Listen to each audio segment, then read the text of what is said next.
सूर्य ग्रहण की ये लाइव तस्वीरें अब धीरे धीरे निकलकर सामने आ रही है। ये तस्वीर हम आपको दिखा रहे हैं नॉर्वे और इटली की तस्वीर। वहां पर सूर्य ग्रहण की शुरुआत हो चुकी है और ऐसे में कई लोगों के जहन में ये आशंका थी कि क्या सूर्य ग्रहण का जो प्रभाव है वो दीपावली के दिन भी पड़ा था। तो आपको बता दें कि दीपावली पर किसी तरीके का कोई भी प्रभाव नहीं पड़ा था। दीपावली की पूजा के बाद देर रात इस सूर्य ग्रहण की शुरुआत मानी जा रही है, यानी कि सूर्य ग्रहण अब शुरू होगा 4:28 पर, लेकिन उससे पहले 12 घंटे पहले सूतक काल की शुरुआत हो चुकी है, जिसको लेकर यह भी कहा जा रहा है कि उस दौरान तमाम खाने पीने की चीजों में जो तुलसी के पत्ते हैं वो डाल दिए गए हैं। कोई नया खान पान नहीं बनाया जाता है क्योंकि उसका प्रभाव सीधे तौर पर खाने पीने की चीजों पर भी पड़ता है। इसके साथ ही पूजा पाठ नहीं हो रही है। कहा यह भी जाता है कि जब सूर्य ग्रहण की शुरुआत होती है तो ऐसे में आपको हनुमान चालीसा का पाठ करना चाहिए ताकि किसी भी तरीके का अगर कोई प्रभाव पड़ रहा है वो वहीं से दूर हो जाता है। तो दूसरी तरफ वो आस्था की तस्वीर भी हमने आपको दिखाई, क्योंकि इस वक्त हरिद्वार में भी ज्यादा से ज्यादा लोगों की मौजूदगी है जो कि ये सिर्फ एक छोटे से बेडरूम से मशरूम की खेती करके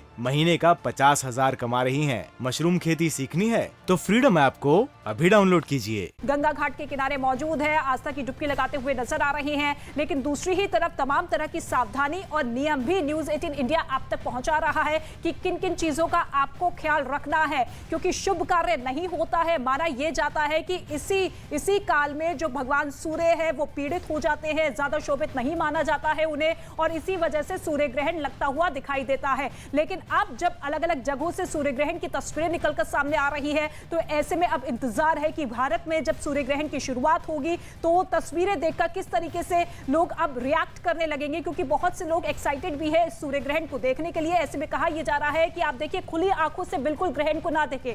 अगर देखना है तो स्पेशल तरीके का चश्मा आता है जिसे आप पहनकर इस सूर्य ग्रहण को देख सकते हैं, लेकिन कोशिश यही रहनी चाहिए कि आप इस ग्रहण से दूर रहे। तो इसका अलग अलग राशियों पर अलग अलग तरीके का असर भी पड़ता है और नीचे हम दिखा भी रहे हैं आपको किस तरीके से राशियों पर इस सूर्य ग्रहण का असर पड़ने वाला है, क्योंकि साल का ये आखिरी सूर्य ग्रहण देखा जाएगा। और तस्वीरें भी हम आपको बार बार दिखा रहे हैं किस तरीके से तस्वीरें अलग अलग देशों से सामने आने लगी हैं और साथ साथ